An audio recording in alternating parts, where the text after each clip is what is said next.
Dear students, आज के इस लेक्चर में हम 12वीं क्लास का गणित का 13वां अध्याय प्रायिकता की प्रश्नावली 13.4 के प्रश्न नंबर 7 से प्रश्न नंबर 12 तक हल करेंगे। डियर स्टूडेंट्स, यदि आपको ये वीडियो पसंद आए तो अपने दोस्तों के साथ इसे शेयर कीजिए, लाइक कीजिए। यदि आप इस चैनल पे नए हैं या आपने अभी तक इस चैनल को सब्सक्राइब नहीं किया है तो प्लीज इस चैनल को सब्सक्राइब कर लें और बेल आइकन भी साथ में दबा लें ताकि आने वाले वीडियोज के नोटिफिकेशन आप तक पहुंचते रहें। तो आज के लेक्चर की शुरुआत हम प्रश्न नंबर 7 से कर रहे हैं। तो यहाँ प्रश्न नंबर 7 है, एक सिक्का समसर्वय संतुलित नहीं है। समसर्वय संतुलित नहीं है, इसका अर्थ ये होता है कि उसमें चित्त और पट प्रकट होने की संभावना जो है वो बराबर नहीं है। यदि चित्त और पट प्रकट होने की संभावना बराबर नहीं है तो हमें कोई ना कोई ऐसी कंडीशन जरूर मिलेगी जिसमें चित्त प्रकट होने की और पट प्रकट होने की संभावना हमें दे रखी होगी। तो ये हमें दिया हुआ है जिसमें चित्त प्रकट होने की संभावना पट प्रकट होने की संभावना की 3 गुणी है। यदि सिक्का 2 बार उछाला जाता है तो पटों की संख्या का प्रायिकता बंटन ज्ञात कीजिए। तो यहाँ पे जो कंडीशन दे रखी है वो चित्त प्रकट होने की संभावना पट प्रकट होने की संभावना की 3 गुणी है। तो हम पट प्रकट होने की प्रायिकता मान लेते हैं कि x है, तो चित्त प्रकट होने की प्रायिकता इससे 3 गुणी हो जाएगी, 3x हो जाएगी। अब सम ऑफ टोटल प्रोबेबिलिटी कितना होता है, 1 होता है। तो अब यहाँ पे x प्लस में 3x बराबर 1, 4x बराबर ये हो जाएगा 1 और x का मान 1/4। इसका मतलब ये है कि प्रायिकता पट प्रकट होने की, पट का मतलब टेल, टेल प्रकट होने की 1/4 है।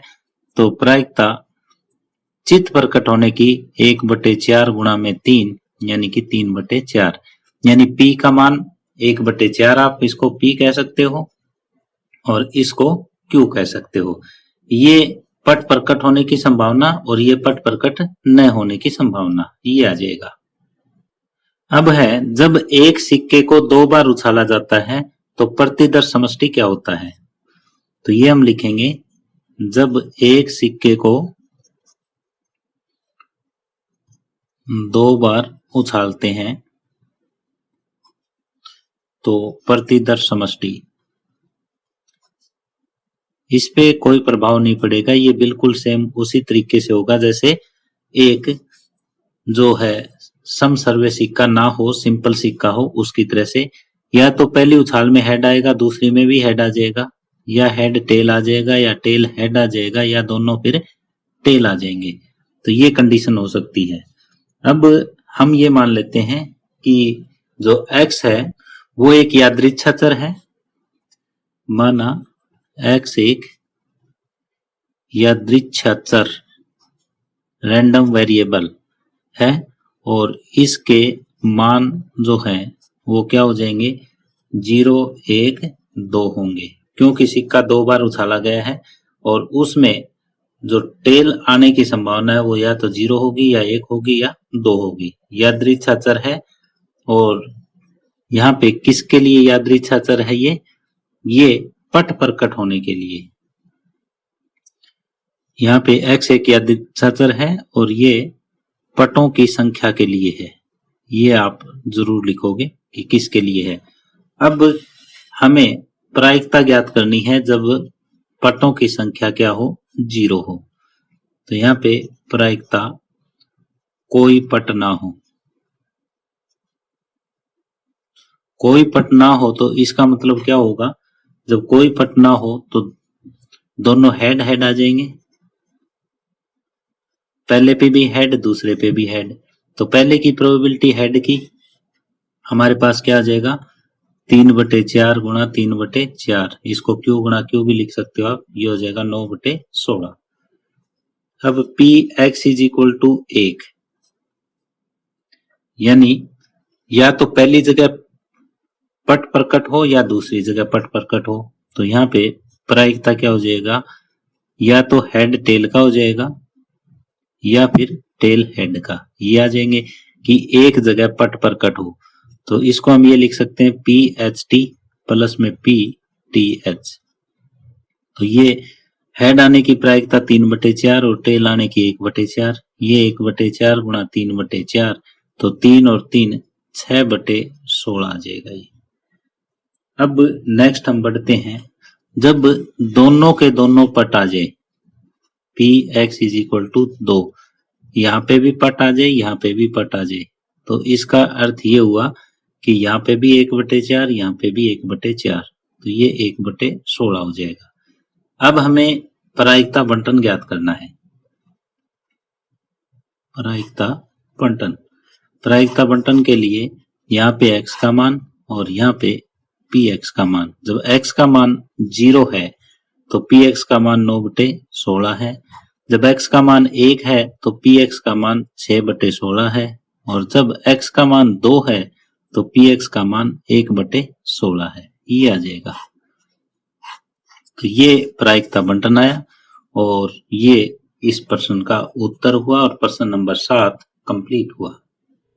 अब प्रश्न नंबर 8 है, एक यादृच्छिक चर x का प्रायिकता बंटन नीचे दिया गया है, ये x के मान है, ये px के मान है और px के मान है, उनमें k शामिल है। तो सबसे पहले हमें k का मान ज्ञात करना है, फिर प्रायिकता ज्ञात करनी है जब x is less than equal to 3, फिर प्रायिकता ज्ञात करनी है x is greater than equal to 6, और फिर प्रायिकता ज्ञात करनी है 0 और 3 के बीच में x हो तब। तो सबसे पहले हमें k का मान ज्ञात करना है। तो k का यदि हमें मान ज्ञात करना है तो हम ये जानते हैं कि sum of total probability is equal to 1 होता है। तो हम जानते हैं कि इस सिग्मा पी एक्स का मान जो है वो 1 होता है। तो इसका मतलब 0 प्लस के प्लस 2k प्लस में 2k प्लस में 3k प्लस में k स्क्वायर प्लस में 2k स्क्वायर प्लस में 7k स्क्वायर प्लस k बराबर 1, ये होता है। तो ये हो जाएगा 2k square plus 7k square plus 1, 7 तो 9 और 1 10, यानी k स्क्वायर की इतनी ही टर्म हमारे पास थी, 10k स्क्वायर प्लस में 1 2 3 2 5 3 8 और 1 9 k, और इसको इधर ले आओ -1 बराबर 0। अब ये एक द्विघात समीकरण बनी है, इसे हमें सोल्व करना है। गुणा करें तो -10 आए और जोड़ करें तो प्लस का 9 आए, तो +10 -1, 10k स्क्वायर प्लस में 10k माइनस में k -1 बराबर 0। यहाँ से 10k कॉमन आ जाएगा, 10k कॉमन आने के बाद यहाँ पे k रह जाएगा, k प्लस 1, और यहाँ से 1 कॉमन आ जाएगा, k प्लस 1 बराबर 0। 10k माइनस 1 बराबर 0 आ जाएगा और दूसरी ब्रैकेट में k प्लस 1 बराबर 0 आ जाएगा। यहाँ से k की वैल्यू 1/10 और यहाँ से k की वैल्यू -1। तो k की वैल्यू -1 नहीं हो सकती क्योंकि जो px का मान है वो नेगेटिव नहीं हो सकता। तो यहाँ k is not equal to -1। क्यों? क्योंकि यदि k इज इक्वल टू -1 रखेंगे तो जो p1 है वो नेगेटिव हो जाएगा, क्योंकि ये नेगेटिव नहीं हो सकता, इसलिए ऐसा नहीं होगा। तो इसलिए k का मान है वो 1/10 आया। तो इस तरह से पहला पार्ट कंप्लीट हुआ। अब यहां से दूसरा पार्ट हमें ज्ञात करना है, p x is less then 3। तो k का मान हमारे पास ये आ चुका है 1/10। इसकी सहायता से अब बाकी तीनों पार्ट हम हल करेंगे। अब दूसरा भाग है p ये x less than 3। Less than 3 का मतलब 3 से छोटे, तो इसका अर्थ ये हुआ p आपको 0 ज्ञात करना है, प्लस में p x is equal to 1 ज्ञात करना है, प्लस में p x is equal to 2 ज्ञात करना है। ये ज्ञात करने हैं। p x is equal to 0 का मान 0 है, p x is equal to 1 का मान k है, p x is equal to 2 का मान 2k है। तो ये आया हमारे पास 3k, k का मान है वो 1/10 है, तो 3 गुणा 1/10 ये हो जाएगा 3/10 उत्तर। ये दूसरा पार्ट हुआ। अब तीसरा पार्ट हमें देखना है, x is greater than 6।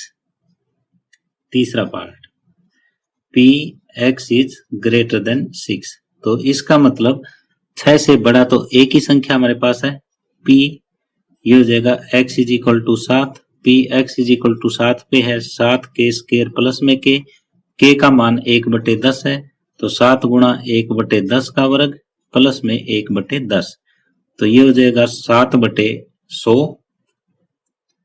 Plus में 1/10, तो लघुत्तम आया 100, 7 प्लस में 10 ये आ जाएगा 17/100, ये उत्तर। अब तीसरा पार्ट कहता है कि P जो है वो आपका किस किस के बीच में होना चाहिए, 0 less than x less than 3।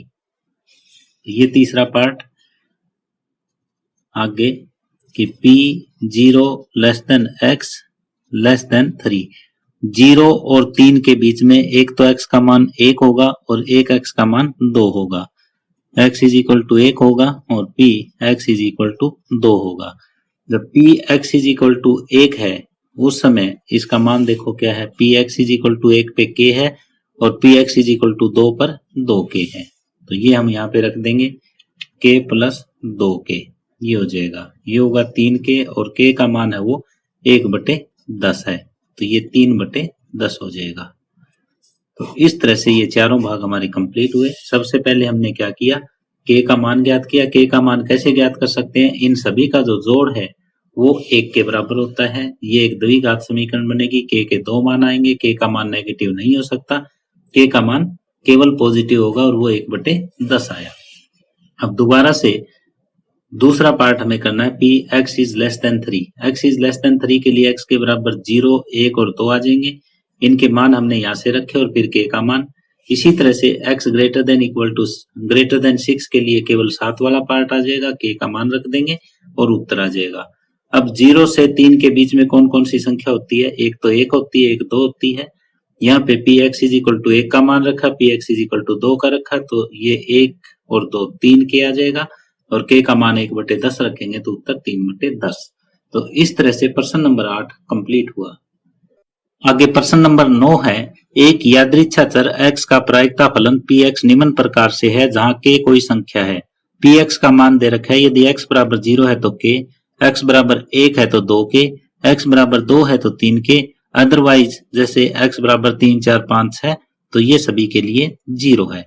तो सबसे पहले k का मान ज्ञात करना है, फिर प्रायिकता ज्ञात करनी है जब x छोटा है 2 से, प्रायिकता ज्ञात करनी है जब x छोटा और बराबर है 2 से, और प्रायिकता ज्ञात करनी है जब x बड़ा और बराबर है 2 से। तो अब k का मान ये बिल्कुल प्रश्न नंबर 8 की तरह से है। प्रश्न नंबर 8 में ये टेबल के रूप में दे रखा था और यहाँ पे ये जिस तरह से एक फलन के रूप में दिया हुआ है। यदि ये टेबल के रूप में हम लिखते तो इस टाइप से इसको लिख सकते थे, यहाँ पे x का मान और यहाँ पे px का मान टेबल के रूप में जब लिखें तो ये 0, ये k हो जाएगा, ये 1 तो ये 2k हो जाएगा, जब ये 2 है तो 3k हो जाएगा और अन्यथा 3, 4, 5 इन सभी के लिए क्या है आगे 0, 0 होता जाएगा।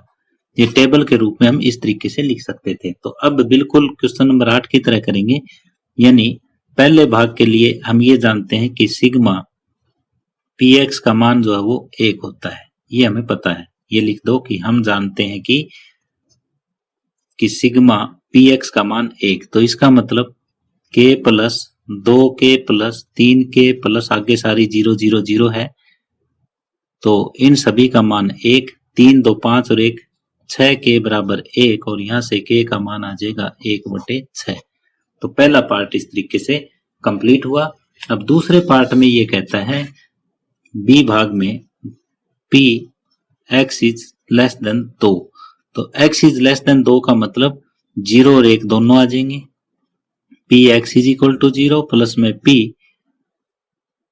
x is equal to 1।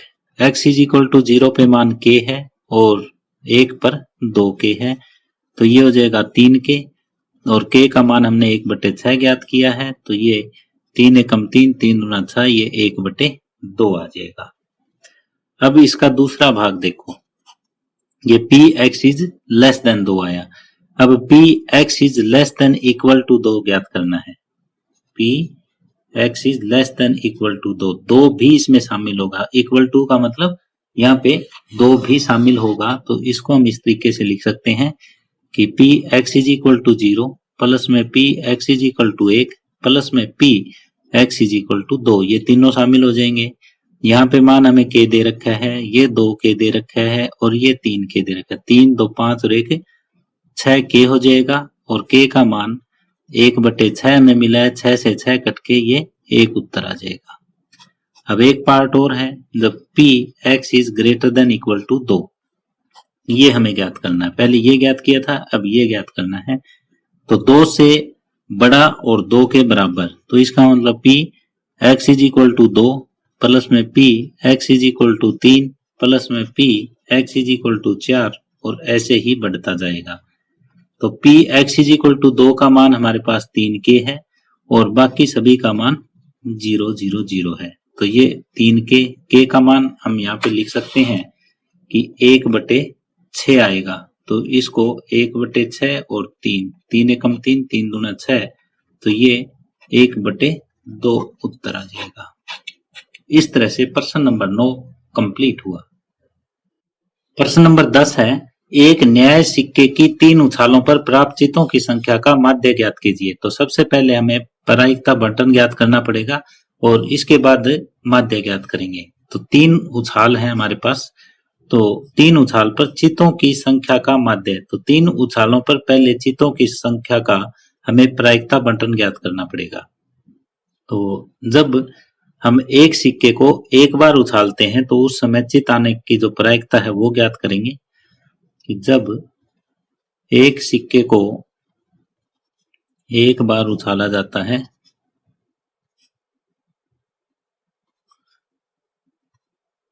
तो चित आने की प्रायिकता, जिसको हम P मानते हैं, ये हो जाएगा P और ये चित आने की जो संभावना है वो 1/2 आएगी।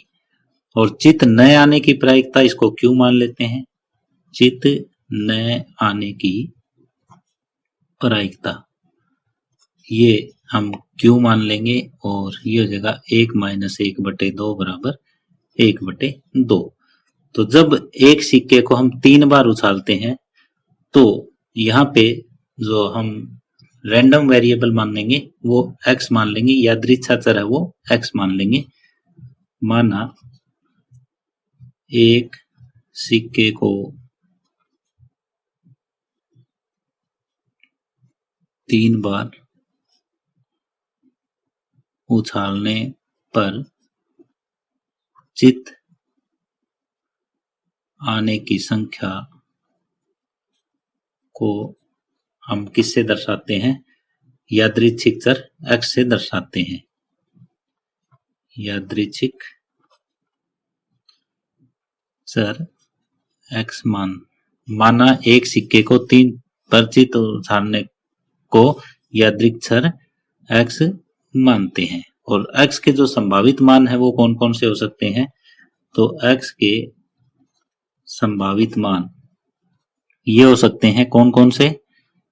x इज इक्वल टू 0, 1, 2 या 3। जब 3 बार उछालते हैं तो ये संभावित मान हो जाएंगे। तो ये देखो, अब हमें क्या ज्ञात करना है? हमें ज्ञात करना है प्रायिकता जब x बराबर 0, 3 बार उछालना है। x बराबर 0 का मतलब कोई चित ना आए, तो कोई चित न हो। कोई चित न हो का मतलब पहली उछाल में भी चित ना हो, दूसरी में भी चित ना हो और तीसरी में भी चित ना हो। ये तो ये हमने Q का मान पहले ज्ञात कर रखा है, 1/2 गुणा 1/2 गुणा 1/2, ये 1/8 हो जाएगा।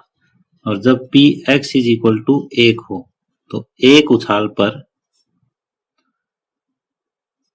चित हो, तो इसका मतलब क्या हो गया? या तो पहली उछाल पे चित आ जाएगा, दोनों पे नहीं आएगा, या फिर दूसरी उछाल पे चित आ जाएगा, या फिर तीसरी उछाल पर चित आ जाएगा, पहली 2 पर नहीं आएगा। यहाँ पे Q गुणा में P गुणा में Q, यहाँ पहली उछाल पे चित या दूसरी उछाल पे चित, यहाँ पे तीसरी उछाल पे चित, बाकी 2 उछालों पे चित नहीं आएगा। तो इसका मान क्या हो जाएगा? इस P का मान 1/2 है, Q का मान भी 1/2, Q का मान 1/2, ये भी 1/2 गुणा 1/2 गुणा 1/2, ये तीनों जगह यही आएगा। तो 1/8 प्लस 1/8 प्लस 1/8, ये क्या आया? 3/8। अब P x is equal to 2 कि 2 उछाल पर चित हो, 2 उछाल पर चित हो, बाकी पे तीसरी पे ना हो, या तो पहली दो उछाल पे चित हो सकता है, P गुणा P, तीसरी पे Q आ जाएगा, एक बार फिर बीच में Q कर दो और एक बार पहले स्थान पे Q कर दो, दोनों जगह P आ जाएगा। अब P का मान भी 1/2 है, Q का मान भी 1/2 है, तो ये तीनों ही 1/2 1/2 आ जाएगा। यहाँ पे मैं P और Q का मान रख रहा हूँ तीनों जगह, और ये दोनों का मान 1/2 1/2 है, तो ये भी 3/8 है। अब P X is equal to 3, यानी तीनों उछाल पर चित आए, तीनों उछाल पर चित, तो पहली पर भी चित, दूसरी पर भी चित और तीसरी पर भी चित। 1/2 गुणा 1/2 गुणा 1/2, पी के मान लिख दिए, ये है 1/8। अब हमें प्रायिकता बंटन ज्ञात करना है, तो प्रायिकता बंटन कैसे ज्ञात हो जाएगा, ये हो जाएगा प्रायिकता बंटन, यहाँ x के मान और यहाँ पे पी एक्स के मान, x इज इक्वल टू 0 1 2 और 3, ये 3 मान है हमारे पास। जब x का मान 0 है तो पी एक्स का मान 1/8, जब x का मान 1 है तो ये 3/8, 2 है तो भी 3/8 और 3 है तो 1/8। ये प्रायिकता बंटन हमने ज्ञात कर लिया, और प्रायिकता बंटन के बाद अब हमें माध्य ज्ञात करना है। तो माध्य के लिए फार्मूला होता है sigma x i p x i. तो माध्य के लिए फार्मूला होता है सिग्मा एक्स आई और P x I, I is equal to 1 to n सभी का, जिस तरह से इसका गुणा इसके साथ, प्लस में इसका इसके साथ, प्लस में इसका इसके साथ, प्लस में इसका इसके साथ, तो ये हो जाएगा 0 गुणा में 1/8 और प्लस में 1 गुणा 3/8, प्लस में 2 गुणा 3/8 और प्लस में 3 गुणा 1/8, तो ये तो हुआ 0, ये 3/8 प्लस में ये 6/8 प्लस में 3/8, 3 और 6 9, 9 और 3 12, यह आ जाएगा 12/8, 4 3 12, 4 दूना 8, 3/2, ये माध्य है। तो यहाँ पे इस क्वेश्चन में क्या था, ये कहता है कि एक नया सिक्के की 3 उछालों पे प्राप्त चितों की संख्या का माध्य ज्ञात कीजिए। तो माध्य ज्ञात जब भी हमें करना है या प्रसरण ज्ञात करना है, तो सबसे पहले हमें प्रायिकता बंटन ज्ञात करना पड़ेगा, जो इस तरीके से आप काफी सारे क्वेश्चन कर चुके हो। प्रायिकता बंटन ज्ञात करने के बाद माध्य पूछा है तो माध्य का फार्मूला लगा देंगे, और प्रसरण पूछा है तो प्रसरण का फार्मूला लगा देंगे। या माध्य पूछा था तो माध्य का formula sigma i is equal to 1 to n x i p x i, यानी इनके साथ गुणा और फिर उन सभी का जोड़। तो इस तरह से प्रश्न नंबर 10 कंप्लीट हुआ। प्रश्न नंबर 11 है, दो पासों को युग्मत उछाला गया, यदि x छक्कों की संख्या को व्यक्त करता है तो x की प्रत्याशा ज्ञात कीजिए।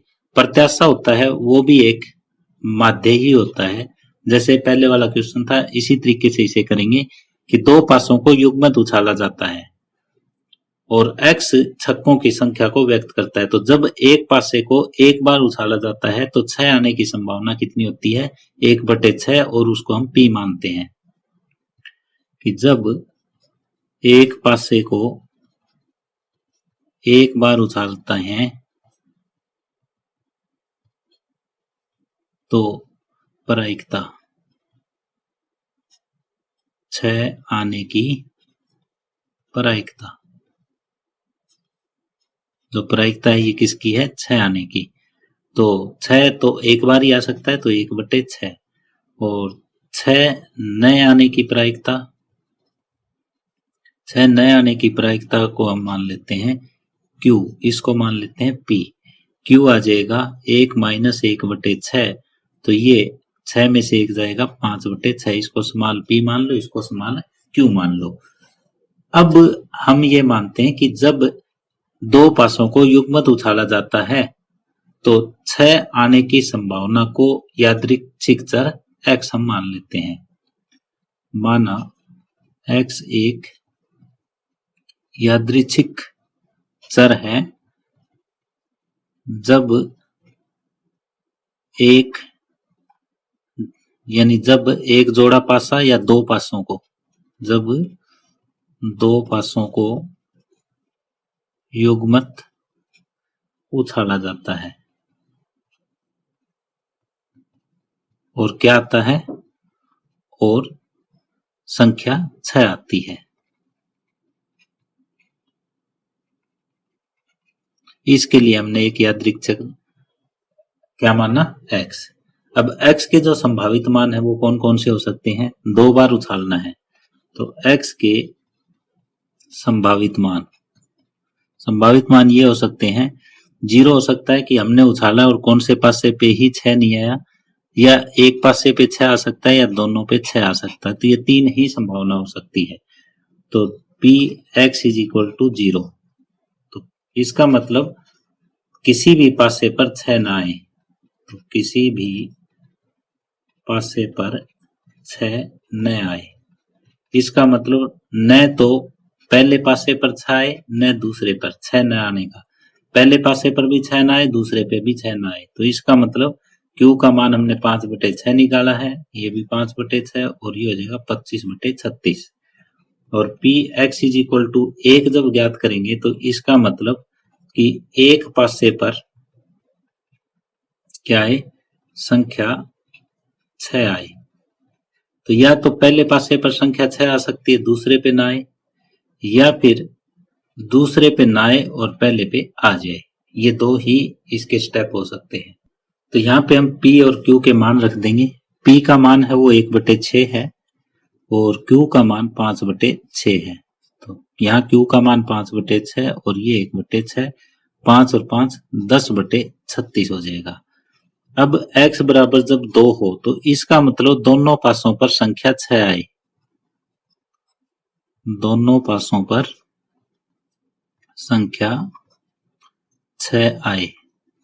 तो इसका मतलब ये हुआ कि पहले पर भी 6 आए और दूसरे पर भी 6 आए, और यहाँ पे P का मान है वो हमने रखा है 1/6।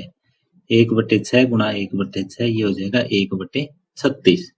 तो अब हमें क्या ज्ञात करना है, प्रायिकता बंटन पहले ज्ञात करना है, उसके बाद प्रत्याशा ज्ञात करेंगे। तो यहाँ प्रायिकता बंटन, यहाँ तक आप बहुत सारे क्वेश्चन कर चुके हो अभी तक। ये x का मान यहाँ 0, 1 या 2 है और px के मान हमने ज्ञात कर रखे हैं। जब x बराबर 0 है तो px का मान 25/36 है, ये 25/36। जब x का मान 1 है तो उस समय ये 10/36 है, और जब x का मान 2 है तो ये 1/36 ये आया। अब हमें ज्ञात करना है प्रत्याशा, इसको हम माध्य भी बोलते हैं, और माध्य का जो फार्मूला होता है वो ये होता है sigma xi into pxi, i is equal to 1 to n। तो ये सभी मान इसकी इससे गुणा प्लस में इसकी इससे गुणा प्लस में इसकी इससे गुणा, तो तीनों का जोड़ हो जाएगा 0 गुणा 25/36 प्लस में 1 गुणा 10/36 और प्लस में 2 गुणा 1/36। तो ये जोड़ करेंगे तो ये तो 0, 10 और 2 12/36 हो जाएगा, और इसको लिख सकते हैं हम 12 एकम 12, 12 तिये 36, 1/3। तो यहाँ पे 1/3 उत्तर आ जाएगा। ये क्वेश्चन मैं एक बार फिर रिपीट कर देता हूँ आपके सामने। इस क्वेश्चन में क्या है कि दो पासों को युग्मत उछाला गया, तो शुरू में चाहे आप कितने पासों को उछाले, कितने सिक्कों को उछाले, आप क्या ज्ञात करोगे भाई, एक सिक्के को या एक पासे को उछालने की पहले प्रायिकता ज्ञात करोगे, उसको P मान लोगे, और नए आने की जो प्रायिकता है उसको Q मान लोगे। फिर एक यादृच्छिक चर मानना है, कितना, जितनी चीज यहाँ पे आप उछालते हो। तो यहाँ 2 पासे उछाले हैं तो आपने 2 पासों को उछालने पर और उसमें चित आने को हमने x यादृच्छिक चर लिया है। इस यादृच्छिक चर के मान क्या क्या हो सकते हैं, यादृच्छिक चर के मान जो है वो 2 बार उछालेंगे तो या तो वो चीज आएगी नहीं, या फिर 1 बार आ सकती है या 2 बार आ सकती है, ये तीनों आ जाएंगे। फिर इस तरीके से px is equal to 0, px is equal to 1, px is equal to 2 के मान हमने ज्ञात कर लिए और प्रायिकता बंटन ज्ञात किया, फिर हमने प्रत्याशा ज्ञात कर दी। अब प्रश्न नंबर 12 है, प्रथम 6 धन पूर्णांकों में से 2 संख्याएं बिना प्रतिस्थापन चुनी गई है। मान लें x दोनों संख्याओं में से बड़ी संख्या को व्यक्त करता है, तो ex का मान ज्ञात कीजिए। तो यहाँ पे देखो पहले 6 धन पूर्णांक कौन कौन से हैं, फिर उनको कितने तरीके से जचाया जा सकता है, यदि बिना प्रतिस्थापन किए हमें जचाना है। अब दोनों संख्याओं में बड़ी संख्या को व्यक्त करने के लिए हमें जो रैंडम वेरिएबल दिया है वो x दिया है, यादृच्छिक चर x दिया हुआ है, और हमें ex का मान ज्ञात करना है।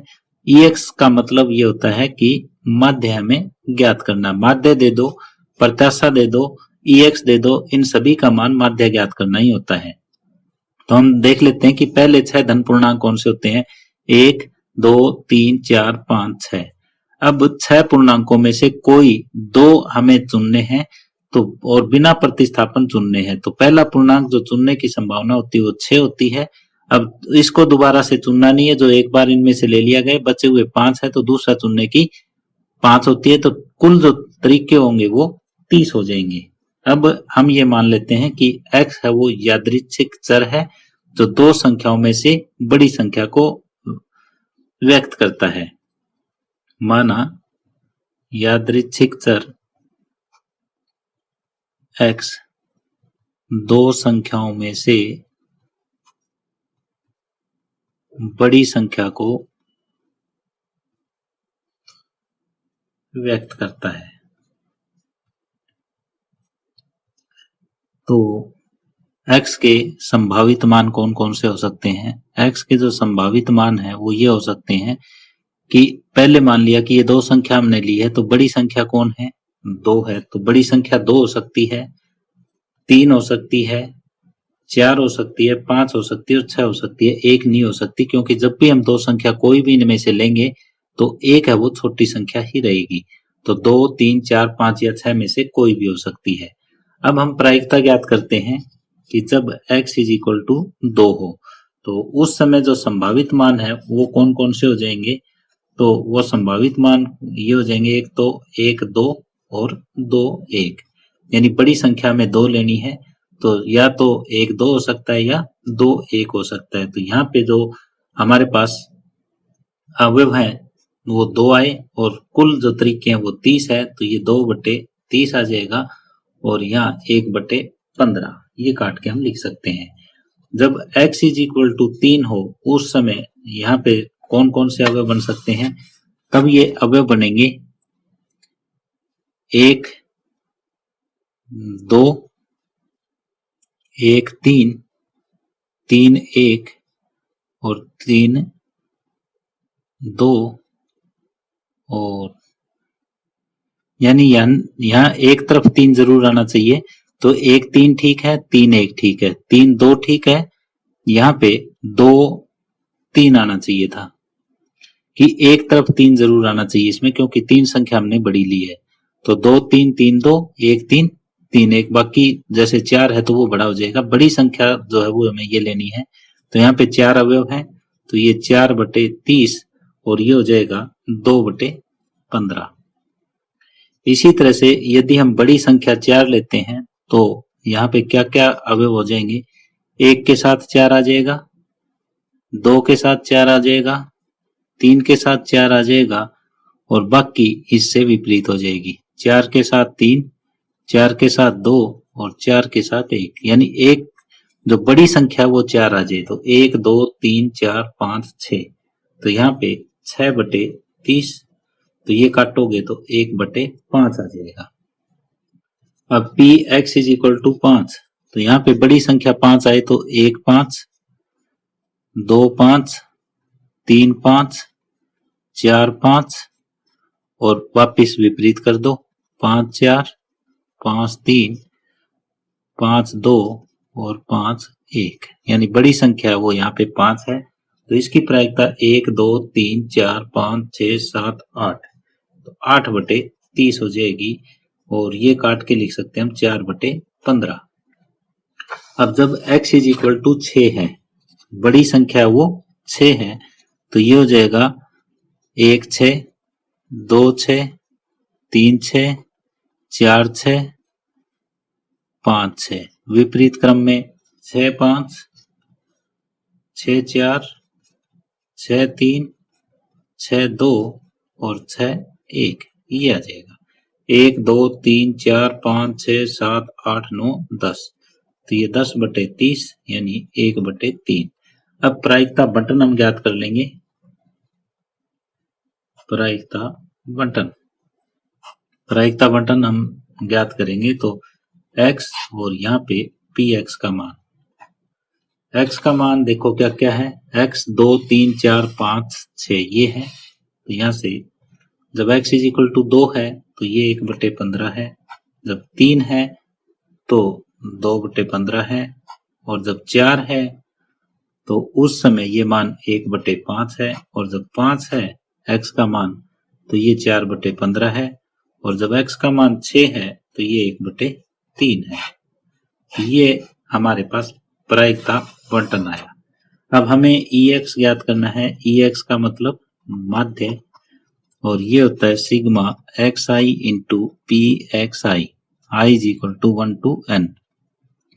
तो इन सभी की गुणा का जोड़ हो जाएगा, 2 गुणा 1/15, 3 गुणा 2/15, 4 गुणा 1/5, और प्लस में 5 गुणा 4/15, और प्लस में 6 गुणा 1/3, ये आया। इन सभी को हम लघुत्तम लेके जोड़ेंगे तो ये आ जाएगा 70/15, और जब इनको काटोगे तो 5 से 14 और ये 3, ये उत्तर आ जाएगा।